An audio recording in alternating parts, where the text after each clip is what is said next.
Bismillahirrahmanirrahim. Assalamualaikum warahmatullahi wabarakatuh. Alhamdulillah, wassalatu wassalamu ala rasulillah wa ala alihi wa sahbihi wa man tabi'ahu wa mawalah. Yang sama-sama kita hormati Ketua Masjid An-Nas Haji Anas Yunus beserta seluruh keluarga, sahabat, tetangga dan jamaah.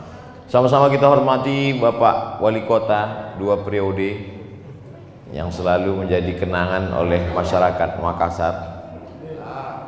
Tokoh masyarakat tidak dapat saya sebutkan satu persatu. Hadir pula bersama kita Dr. Yusri. Beliau senior saya, dulu kami sama-sama haji menjadi petugas pada tahun 2002. Saya dari Mesir, kemudian beliau dari Tunisia. Orang Makassar tapi belajar S1, S2, S3 sampai di Tunisia. 18 tahun berkenalan, sampai hari ini hubungan kami tetap baik. Mudah-mudahan bersama di dunia, bersama pula di surga. Tidak kami berdua saja, bapak-bapak ibu ikut juga. Saya bisa berkenalan dengan Haji Anas itu dipertemukan oleh Haji Hasbi. Beliau juga kakak kelas saya di Mesir. Beliau angkatan 96, saya 98. Sampai di Makassar, seluruh kabupaten kota di Makassar beliaulah yang membawa saya. Dari mulai naik mobil, naik helikopter, naik pesawat, dan kemarin beliau bawa saya ke Samalona naik perahu, naik speed. Mudah-mudahan kebersamaan kami selalu dalam kebaikan dan selalu dalam amal soleh, insya Allah. Dulu Bapak Ibu jamaah Masjid An-Nas sekalian, dulu kalau sebelum saya ke Makassar itu minta dibuatkan video dulu kepada seluruh jamaah yang ada di Pangkep, yang ada di Makassar, yang ada di Goa, supaya datang ke pengajian. Dulu begitu. Sekarang tolong jangan sebarkan informasi Ustadz Somad datang. Dulu kalau sebelum saya datang ke Makassar, ke Sulawesi Selatan, itu dibuatkan baleho besar-besar, hadiri tabligh akbar. Sekarang sengaja disampaikan jangan sampai ada baleho, jangan sampai ada banner. Kita takut orang ramai datang. Jadi dunia ini tidak ada yang stabil. Dunia ini tidak ada aturan yang baku. Yang dulu kita harapkan orang ramai datang, sekarang kita takut orang banyak datang. Yang dulu kita mau rapat-rapat duduk berkumpul, sekarang justru kita takut orang berkumpul banyak. Dulu kalau ada orang pakai cadar, itu menjadi perhatian. Bahkan orang berbisik, kenapa pakai cadar? Sekarang siapa yang tidak bercadar, itu yang jadi pembicaraan. Saya sengaja cadar nih dipegang, supaya jangan sampai dipidanakan. Ini bisa pidana masalah orang berkumpul di musim pandemi corona. Saya hanya ingin menyampaikan bahwa sesuatu yang dihebatkan, yang diramaikan, yang dibesarkan, itu bisa saja berubah menjadi sesuatu ketakutan. Inilah yang terjadi sekarang. Tapi ada yang tetap tidak berubah kekal abadi. Itulah dia pesan Nabi Muhammad SAW. Man bana masjidan, siapa yang bangun masjid, banallah mithlahu baitan fil jannah, maka dibangunkan untuknya satu tempat di dalam surga. Membangun masjid sudah booking tempat di surga.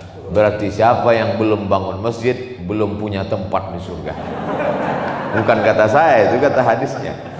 Jadi maka ketika Haji Anas menyampaikan nanti Ustadz Somad akan tausiah di masjid saya, di masjid kami, saya ikut senang. Walaupun yang punya masjid beliau, tapi saya ikut senang. Mudah-mudahan nanti di surga bisa juga saya menumpang di tempat beliau. Bapak Ibu, saya tidak tahu tadi kasih atau tidak. Jadi insya Allah siapa yang ada niat, itu kata Nabi, la hasada illa fisnataini, tidak boleh hasad kecuali dalam dua. Yang pertama, rajulun atahullahu malan, ada orang yang dikasih Allah harta, lalu dia pakai hartanya itu siang dan malam untuk menolong agama Allah, menyekolahkan anak yatim, membantu pondok pesantren, membangun masjid, sampai habis hartanya itu untuk jihad fisabilillah, menolong agama Allah. Di situ kita boleh hasad. Walaupun sebetulnya di situ bukan hasad, karena hasad itu dengki, hasad itu iri, hasad itu busuk hati. Yang dimaksud dengan hasad dalam hadis ini adalah ribtah. Ribtah itu artinya ingin. Ada di antara kita yang ingin punya cita-cita, kalau saya punya uang banyak, saya akan bangun masjid yang lebih tinggi dari Masjid Anas misalnya. Masjid apa lagi yang lebih tinggi daripada Masjid Anas? Masjid Al-Falaq.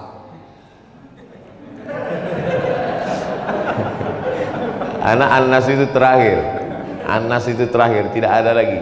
Oleh sebab itu maka keinginannya itu niatnya sampai, insya Allah. Innamal a'malu bin niat, segala amal itu dengan niat.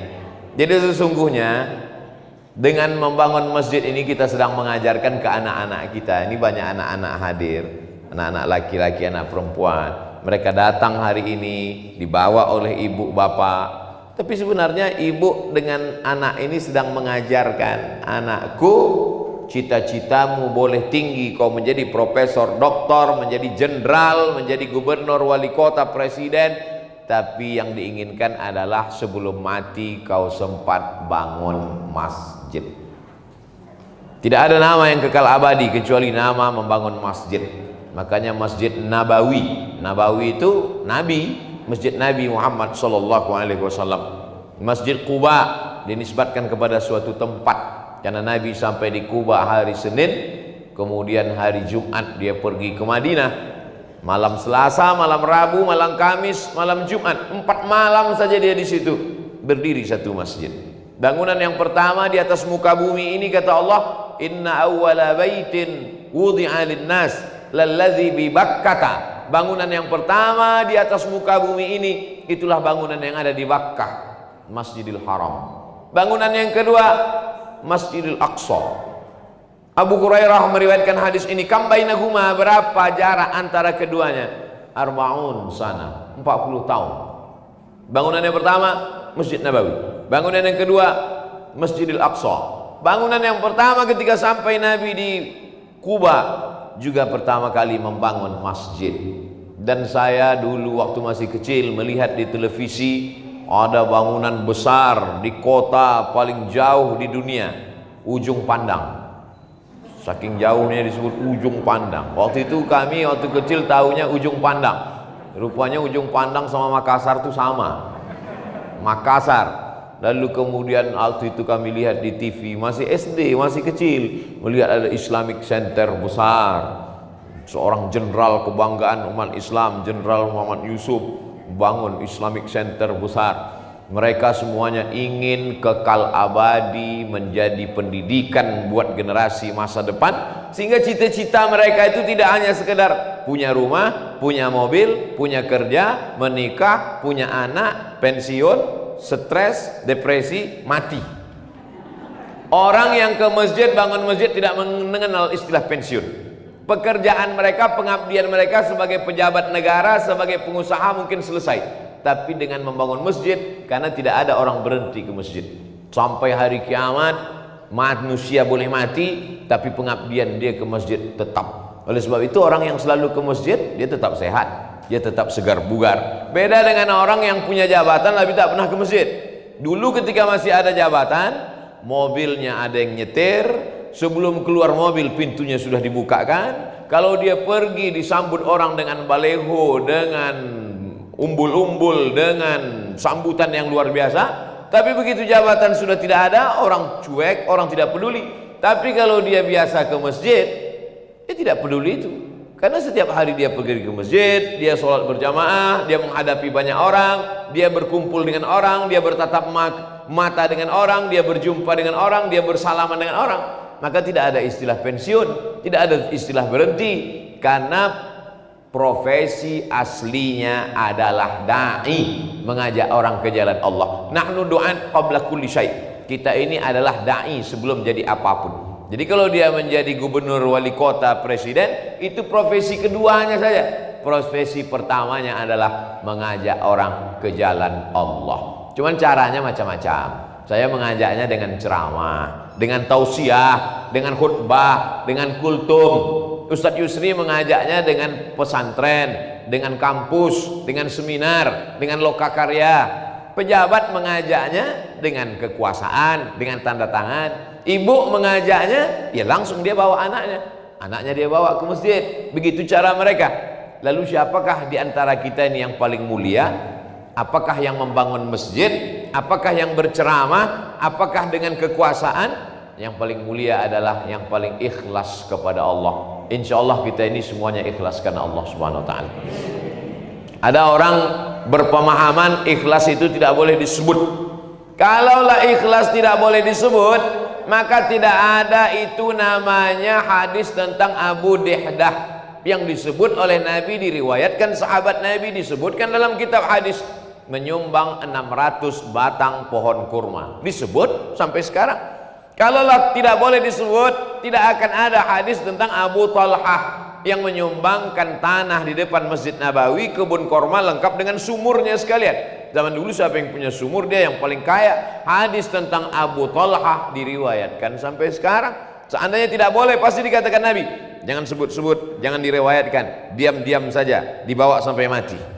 Oleh sebab itu kalau ada orang mengatakan jangan sebut nama saya, jangan tulis nama saya, kalaupun mau tulis di baleho besar itu, di papan tulis masjid, tulis saja hamba Allah. Saya tidak mau rusak karena disebut. Bapak mau nyumbang berapa? 5.000. Abu Talhah saja yang satu kebun korma lengkap dengan sumurnya disebut dalam hadis. Abu Dihdah 600 batang korma. 600 batang korma itu kalau sawit sekarang 4 hektar, 2 hektarnya 300 batang, 1 kilo sawit 1.500. Kalau naik tolong kasih tahu saya. Bagaimana dengan korma Madinah yang 1 kilonya 80 real, 250.000, 300.000, tapi tetap disebut. Artinya disebut untuk memotivasi, untuk dakwah. Makanya ini tetap kita sebut. Saya sebut di video ini dan akan ditonton oleh orang seluruh Indonesia. Saudara kita yang bekerja di Malaysia, di Kuala Lumpur, di Taiwan, di Hong Kong. Walaupun saya tak bisa masuk Hong Kong, video saya boleh masuk. Akan mereka tonton ini, mereka lihat, ini diliput, lalu mereka lihat di mana masjid ini. Masjid ini ada di Makassar. Maka kalau ke Makassar, jangan lupa mampir ke Masjid An-Nas. Untuk membangkitkan motivasi supaya siapapun yang bisnis, yang punya kekuasaan, yang punya jabatan atau tidak sanggup sendiri, komunitas masyarakat, sebelum saya mati saya ingin bangun masjid. Tidak bisa utuh seperti ini, paling tidak ambil sekian persennya. Ketika masuk ke masjid ini, apa yang teringat pertama kali? Baru melihat pintunya saja, Allahumma sholli ala Sayyidina Muhammad wa ala ali Sayyidina Muhammad, Masjid Nabawi. Sampai ke dalam melihat lampunya, lampu Masjid Nabawi, melihat kubahnya, replika kubah Masjid Nabawi. Jadi yang diingat itu kalau orang masuk ke masjid ini, yang diingatnya pasti Nabi. Allah, dia banyak masuk ke masjid ini makin banyak bersolawat karena dia ingat Nabi, dia ingat Masjid Nabawi, dia ingat makam Nabi. Allahumma sholli ala Sayyidina Muhammad, Allahumma sholli ala. Kalau dia ngaji, kalau dia tidak ngaji, datang-datang ke Makassar, mampir dia ke Masjid An-Nas, masuk ke dalam ini seperti melihat kucing. Apa kesanmu waktu masuk ke Masjid An-Nas tadi? Emas semua ini gitu ya. Nah, oleh sebab itu perlunya ngaji supaya apa? Supaya sampai kemari dia ingat Nabi. Sampai kemari dia berdoa supaya kalau nanti umurnya panjang, badannya sehat, dia bisa umroh dan sholat ke Masjid Nabawi, berziarah ke makam Nabi Muhammad SAW. Mudah-mudahan corona ini berakhir, kita bisa dapat visa dan umroh ke tanah suci Makkah. Kalau dia sampai ke Masjid An-Nas, dia punya cita-cita, kalau umurku panjang, badanku sehat, aku ingin sebelum mati bangun masjid. Sesuai nama masing-masing. Kalau saya tentu nama masjidnya Masjid As-Somad. Ibu-ibu ya terserah, bapak-bapak ya terserah. Yang penting cita-citanya. Kalau Ustadz Yusri tentu Masjid Al-Yusri, Masjid Al-Hasbi. Nah ini semua al keluarga. Allahumma sholli ala Sayyidina Muhammad wa ala ali Muhammad. Kama shallaita ala Ibrahim wa ala ali Ibrahim. Jadi kalau ada orang menulis Masjid Al keluarga, karena dia ingin anak cucunya, dia ingin yang diwariskan itu tanah habis, Tidak ada tanah yang kekal abadi nama sertifikat. Nama surat tanah Abdul Somad. Begitu Abdul Somad meninggal, tanah dijual berganti nama BPN, Badan Pertanahan Nasional. Tidak akan mungkin mengekalkan nama itu hilang. Nama kebun habis, nama STNK BPKB dijual sama orang lain, berganti nama, dibawa ke kantor Samsat. Kenapa perlu diganti nama? Andai kendaraan saya dibeli orang, tetap mereka bawa ke kantor Samsat, dirubah, pemilik diganti. Tak akan mungkin dia pertahankan Abdul Somad. Kenapa? Karena petugas pajak tidak akan mengutip kepada kuburan almarhum Abdul Somad. Tapi kalau masjid kekal abadi sampai hari kiamat, subuh mengalir pahalanya, zuhur mengalir pahalanya, asar mengalir pahalanya, maghrib, isya, bahkan di bulan Ramadan iktikaf orang malam muhasabah, jam 2 malam orang tetap iktikaf, mengalir pahalanya. Jadi siapa yang mau kekal abadi panjang umur, tidak ada cara lain kecuali membangun masjid. Yang sudah bangun masjid, alhamdulillah. Yang sudah saya kasih tahu punya niat, insya Allah. Yang sudah disampaikan nggak ada punya niat, innalillah. Masjid ini sudah diresmikan, ada tanda tangan jenderal kebanggaan kita yang selalu ketemu. Saya setiap ke Jakarta kemarin, walaupun tidak ketemu langsung, di video call oleh Ustadz Das'ad Latif bersama Bapak Jenderal Wakil Dewan Masjid Indonesia, Ketua Pak JK, Wakil Pak Jenderal Safrudin. Apa kabar Pak? Alhamdulillah. Apa kabar Ustaz Somad? Alhamdulillah. Mau kemana ini? Mau ke Makassar Pak. Apa pesan-pesan kita untuk Dewan Masjid Indonesia? TV-nya Tawaf TV. Artinya apa? Masjid akan menyatukan kita. Karena masjid ini adalah bangunan yang terdiri dari beberapa unsur. Dulu tidak ada itu kubah, karena Masjid Nabawi itu tidak pakai kubah. Masjid Nabawi itu atapnya hanya pelepah korma yang disusun-susun dengan daun korma supaya ketika hujan tidak masuk air ke dalam, dan ketika panas terik orang tidak kepanasan. Begitu saja. Bangunan kubah ini baru muncul ketika Islam sampai ke Bizantium. Ada seorang kaisar namanya Kaisar Bizanti. Dia bangun kota, nama kotanya Bizantium. Lalu kemudian berubah lagi, muncul kaisar baru namanya Konstantin. Dia robah nama kota menjadi Konstantinopel. Ciri bangunan mereka dibuat batu melengkung. Karena dengan batu melengkung itu tidak ada tiang di tengah. Jadi kalau ada batu melengkung kuat, maka tidak ada tiang di tengah. Makanya masjid ini tak ada tiangnya di tengah. Saya senang kalau sholat di masjid itu tidak ada tiang di tengah, karena sop tidak putus. Sekarang diputus oleh corona. Dulu sop rapat-rapat, dan gara-gara sop rapat ini kadang orang berkelahi di masjid. Yang satu mengatakan kakinya mesti rapat, yang satu mengatakan kalau rapat dia risih, dia tarik. Sampai kelahi gara-gara sop rapat. Setelah selesai datang corona, berdamai mereka. Oleh sebab itu maka ini. Jadi salah satu manfaat dari kubah adalah bangunan melengkung. Jadi awal-awal Islam tidak ada kubah, tapi ketika orang Islam sampai ke Bizantium, Eropa, maka muncullah itu kubah. Lalu kemudian begitu juga dengan mimbar. Awalnya Nabi Muhammad SAW itu hanya menyampaikan khutbah bersandar ke batang pohon kurma, berdiri saja. Datanglah seorang perempuan, lalu kata perempuan ini, di rumahku ada seorang tukang kayu, najjar, tukang kayu. Dia bisa membuatkan mimbar. Apakah engkau setuju kalau kami buatkan mimbar wahai Rasulullah? Kata Nabi, silakan, suruh dia buat mimbar. Maka dibuatkanlah mimbar. Mimbarnya 3 lantai. Lantai 1, tangga 2, tangga 3. Di tangga 3 itulah Nabi berdiri. Tapi mimbar kita tidak pakai tangga, langsung masuk dari belakang, naik ke atas. Macam-macam model mimbar. Ada yang modelnya dari depan, manasoh namanya, seperti yang kita buat, seperti pentas saja. Tapi untuk efisien, tidak banyak makan tempat. Karena kalau pakai tangga pasti akan putus juga tangga ini dari kiri ke kanan. Maka dibuat naik ke atas. Lalu kemudian ada mihrab. Mihrab ini awal mulanya dibuat oleh seorang arsitek dari kota Damaskus, Suriah. Maka dibuatlah mihrab tempat imam. Awalnya Masjid Nabawi tidak pakai mihrab karena garis lurus saja. Mihrab. Ini kreasi. Dari Islam tidak boleh ada patung. Karena malaikat tidak masuk ke dalam rumah kalau di rumah itu ada patung. Innal malaikata, malaikat la tadkhulul buyut, tidak masuk ke dalam rumah fiha tamasil, kalau dalam rumah itu ada patung. Maka Islam datang mengharamkan seni patung, tapi darah seni tidak dihilangkan. Maka berubah dari seni patung menjadi seni kaligrafi. Maka masjid ini dihiasi dengan seni yang sangat indah. Tak ada patung binatang makhluk hidup bernyawa, tak ada. Tapi bunga-bunga, bunga-bunga boleh. Maka dibuatlah hiasan bunga-bunga yang luar biasa. Yang petak-petak ini ciri khas dari khat Kufi. Kufi itu adalah Kufah, Irak. Lalu kemudian tulisan kaligrafi yang Masya Allah, tabarakallah. Banyak jamaah ketika melihat kaligrafi itu menggelengkan kepala. Ketika ditanya oleh temannya, apa yang kau gelengkan? Aku bingung apa bacaannya. Oleh sebab itu padahal ini kaligrafi yang indah-indah sekali.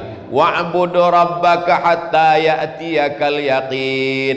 Sembahlah Allah sampai engkau mati. Sampai yang kau yakini itu datang. Makna yang kau yakini itu datang artinya sampai engkau mati jangan berhenti menyembah Allah. Sampai kapan kita ini menyembah Allah? Tenang, sampai mati. Saya sudah tak tahan menyembah Allah, cepat mati.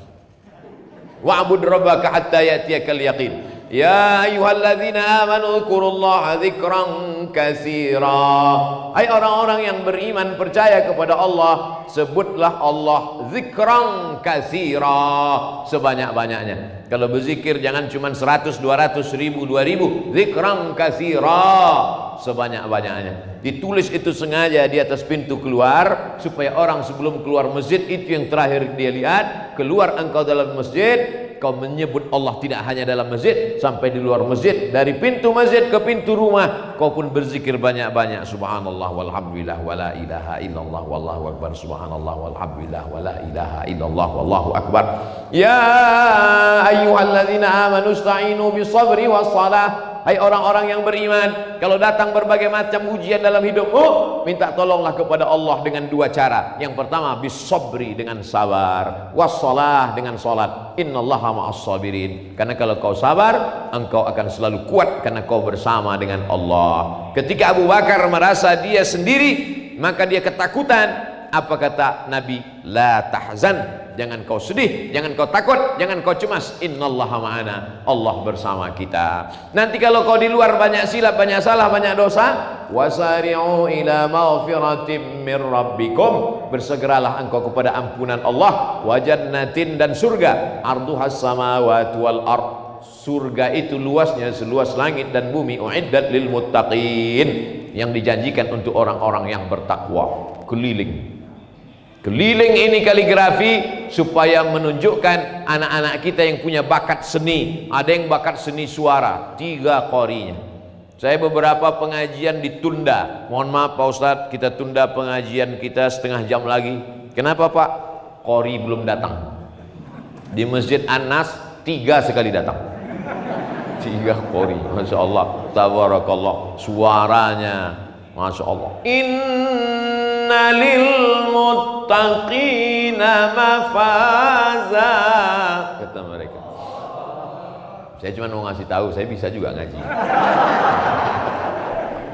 Tentu suara saya tidak bisa menandingi kori-kori kita yang Masya Allah. Jadi anak-anak kita ini bakatnya macam-macam Bapak Ibu. Ada yang suaranya kurang bagus tapi kaligrafinya bagus. Ada yang tulisannya kurang bagus tapi suaranya bagus. Ada yang suara kurang bagus, kaligrafi kurang bagus tapi duit banyak.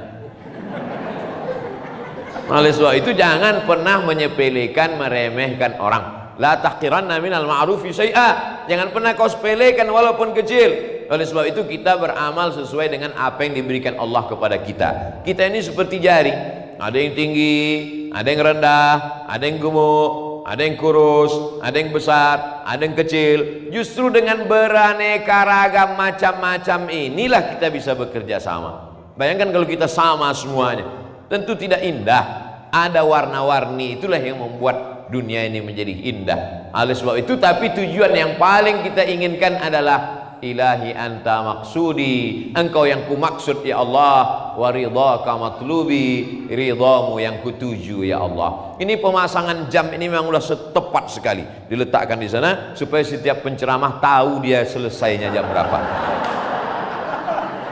Khotib pun begitu juga, sehingga khotib Jumat begitu dia naik ke atas maka dia langsung khutbah. Dia tahu dimulai jam berapa, ditulis lagi di depan khutbah tidak boleh lebih dari 20 menit. Karena saya ada beberapa masjid juga kita ceramah kadang nggak tahu ustadz ini pantang kalau sudah dapat mikrofon, dia tak tahu berhentinya kapan. Saya sudah dipesan Ustadz Samad, kita selesainya jam 12 masuk waktu zuhur di Makassar. Maka saya tengok dari tadi jam 12. Masya Allah, tabarakallah. Intinya apa? Inti dari masjid ini sesudah dibangun masjid cantik indah belum selesai. Apalagi membangun masjid sudah memakmurkan masjid. Walaupun sekarang katanya Covid tidak boleh berdesak-desakan, tidak boleh ramai-ramai, ini dikasih kali supaya shopnya tetap ada jarak, jaga jarak, pakai masker, cuci tangan, hand sanitizer. Saya sebelum masuk masjid ini cuci tangan dulu tadi, saya wudhu dulu, bukan cuma cuci tangan, cuci kaki saya dulu sebelum masuk. Kenapa yang dicuci itu tangan? Karena tangan yang menyentuh virus, bakteri, kuman, penyakit masuknya lewat lubang-lubang ini, lubang hidung, lubang mulut, lubang mata, dan tangan menyentuh itu. Kalau dia di ujung jari kena. Oleh sebab itu maka itu yang ditutup, maka kita tetap tutup itu. Saya menyampaikan ini supaya suara jelas, karena kalau mulut makanya saya buka, tapi masker tetap saya bawa. Oleh sebab itu, dan saya tidak akan menyampaikan tausiah kalau tidak ada izin dari gugus Covid, dari bapak-bapak kepolisian. Jadi acara kita ini legal, bukan acara ilegal. Dan yang mengawal saya kemari polisi. Tak mungkin saya ditangkap polisi, polisi yang ngawal. Dan saya kemari tidak naik rakit, bukan naik perahu. Saya sampai ke Makassar naik pesawat, dan baru boleh naik pesawat kalau sudah lulus rapid test. Jadi ujung jari ini sudah ditusuk, diambil darahnya, sudah dites, ternyata Ustadz Somad dalam keadaan sehat walafiat. Saya cuma mau ngasih tahu saya sehat, itu aja. Apalagi bertemu dengan bapak ibu, bertemu dengan kakak-kakak kelas senior-senior saya, insya Allah kita semuanya sehat. Mulut sudah ditutup, tangan sudah dicuci, sudah jaga jarak, kena juga takdir. Disitulah makna iman yang keenam, antumina billah wa malaikatihi wa kutubihi wa rusulihi wal yaumil akhir wa biqadri khairihi wa syarrihi. Beriman kepada takdir. Sudah tutup mulut, sudah jaga jarak, sudah cuci tangan, kena Covid juga, takdir. Tapi takdir itu setelah usaha, jangan dibalik. Mulut tidak ditutup, tangannya megang apa macam-macam. Lalu kemudian ketika ditanya, kamu tidak ikut protokol kesehatan, beriman kepada takdir. Ini tidak benar. Kita ahlus sunnah wal jamaah, kita bukan ahlul bid'ah jabariyah. Kita beriman kepada takdir. Yang sudah meninggal dunia, saudara-saudara kita yang kena Covid meninggal dunia, kata Nabi, al-mat'unu syahid. Orang yang kena wabah, mat'un namanya, syahid, matinya mati syahid. Jadi tetangga, sahabat, kawan, saudara kita yang sudah meninggal dunia, jangan terlalu sedih. Jangan habiskan air matamu untuk mereka yang mati syahid, karena kau belum tentu entah mati syahid atau mati konyol. Syahid artinya melihat. Kenapa dia disebut orang mati syahid melihat? Karena sebelum mati dia sudah melihat tempatnya di dalam surga. Syahid disebut juga dia sebagai masyhud, dilihat. Kenapa dia disebut orang yang mati syahid, mati dilihat? Karena kematiannya disaksikan, dilihat oleh para malaikat. Ini kadang keluarganya sedih. Sedih kami Pak Ustadz, kami nggak boleh melihatnya. Dia dibungkus pakai protokol Covid, sholatnya pun dari luar ambulan.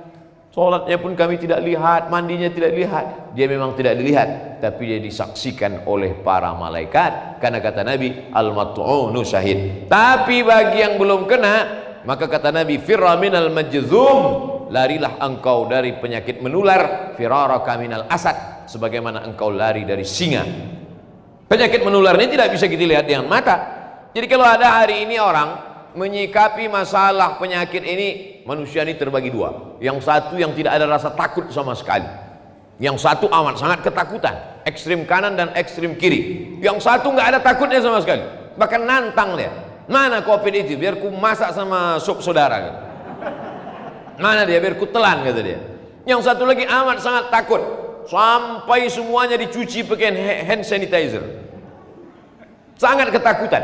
Sedangkan kita sebagai orang beriman, kita berusaha, kita berikhtiar, kuatkan iman. Kalau imannya kuat, imunnya kuat.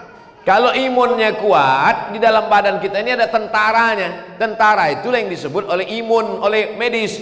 Imunnya kuat, tentaranya kuat. Ketika masuk musuh-musuh di dalam, dia diserang. Begitu Covid itu masuk ke badan kita, nyantol di leher dan di paru-paru kita. Tempat pertama dia nempel itu di leher sama paru-paru. Itulah maka tes swab itu yang dimasukkan alatnya itu ke hidung, langsung ke leher untuk ngecek sudah ada tidak tentara musuh di dalam. Begitu dia masuk ke badan kita, maka imun langsung bangkit. Makanya yang tiga ini imunnya lemah: anak kecil, orang tua renta, dan orang yang ada penyakit bawaan. Tiga kelompok ini imunnya lemah. Imun tentara di dalam itu lemah, maka musuh mudah menyerang. Tapi kalau dia ada juga orang tua tapi imunnya kuat. Kenapa? Semangatnya kuat, malamnya tahajud, baca Qur'annya kuat, imunnya kuat. Sebaliknya ada orang muda tapi imunnya lemah karena ada penyakit menular dan lain sebagainya. Oleh sebab itu kita tetap berusaha bertawakal. Salah satunya adalah dengan memakmurkan masjid dengan sholat berjamaah, dengan bertemu dengan tokoh-tokoh masyarakat, bertemu dengan Bapak Wali Kota, bertemu dengan tokoh masyarakat, bertemu dengan Pak Anas Yunus, bertemu dengan Bapak Ibu. Maka insya Allah pertemuan kita ini pun pertemuan yang memanjangkan umur dan memurahkan rezeki.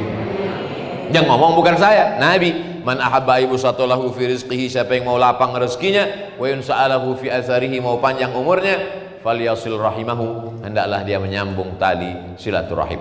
Tidak bisa silaturahim langsung, silaturahim online. Alhamdulillah ini langsung. Beberapa kali dengan masyarakat Makassar online, dengan pejabat-pejabat pembuat akta tanah online. Bahkan sidang munakosah S3 doktor di UIN Alauddin pun kemarin online. Tapi insya Allah surganya tetap offline. Itulah yang dapat saya sampaikan. Mohon maaf atas segala kesilapan dan kekhilafan. Dimulai tadi jam setengah 12, sekarang jam 12 lewat 7. Insya Allah 37 menit kebersamaan kita ini bernilai amal soleh, meningkatkan iman dan takwa. Ala hazihin niyah al-fatihah. A'udzu billahi minasyaitonir rajim. Bismillahirrahmanirrahim. Alhamdulillahi rabbil alamin. Arrahmanir rahim. Maliki yaumiddin. Iyyaka na'budu wa iyyaka nasta'in. Ihdinas siratal mustaqim. Siratal ladzina an'amta 'alaihim ghairil maghdubi 'alaihim waladdallin. Amin. Allahumma shalli ala sayyidina Muhammad wa ala ali sayyidina Muhammad. Allahumma anzilna munzalan mubarakan wa anta khairul munzilin. Tempatkan kami di tempat yang penuh berkah, karena engkaulah sebaik-baik yang menempatkan di tempat sesuatu keberkahan, ya Allah. Allahumma anzilir rahmata was salamata wal barakata ala hadhil jamaah. Turunkanlah keselamatan, kerahmatan, keberkahan kepada seluruh jamaah yang hadir ini, ya Allah. Allahumma rzuqna rizqan halalan tayyiban mubarakan fih. Berikan kami rezeki yang halal dan barakah supaya kami bisa berwakaf, berinfak, bersedekah, membangun masjid sebelum kami mati, ya Allah. Rabbana ighfir lana dzunubana, ampunkan dosa kami, wa li abaina, ayah kami, wa li ummahatina, ibu kami, wa li azwajina, keluarga kami, wa li dzurriyyatina, anak cucu keturunan kami, wa liman hadarana, semua yang hadir di majlis ini, wa liman ghaba anna, yang tidak dapat hadir karena uzur syar'i, wa li ikhwanina alladzina sabaquna bil iman, saudara-saudara kami yang sudah mendahului kami dengan iman. Allahumma ja'al quburahum rawdatan min riyadil jinan, jadikan kubur mereka salah satu dari taman surgamu, ya Allah. Allahumma rzuqna ziyarata baitikal atiq, berikan kami rezeki supaya kami bisa berhaji dan berumrah. Allahumma rzuqna ziyarata qabri nabiyyika Muhammadin sallallahu alaihi wasallam, berikan kami rezeki supaya kami bisa berkunjung berziarah ke makam Nabi Muhammad sallallahu alaihi wasallam. Qawi imanana, kuatkan iman kami. Sahih ajsadana, sehatkan badan kami. Wahfazna min kulli su' wa syarr, jaga kami dari segala perbuatan maksiat, keji dan mungkar. Allahumma ja'al abna'ana wa banatina minas salihin was salihat, jadikan anak-anak kami menjadi para penghafal Quran salih dan salihah, ya Allah. Allahumma rzuqna al-istiqamata 'ala syari'atil gharra, berikan kami istiqamah berpegang teguh dalam ajaran yang benar. Allahumma khtim lana bi husnil khatimah, tutup umur kami dengan husnul khatimah, wala takhtim alaina bi su'il khatimah, jangan tutup dengan su'ul khatimah. Rabbana atina fid dunya hasanah wa fil akhirati hasanah wa qina adzabannar. Wa sallallahu ala sayyidina Muhammad wa ala alihi wa sahbihi wasallam, walhamdulillahi rabbil alamin. Terima kasih segala perhatian, mohon maaf segala kesilapan dan kekhilafan, mohon maaf kata-kata yang tidak berkenan di hati menyinggung perasaan. Wassalamualaikum warahmatullahi wabarakatuh.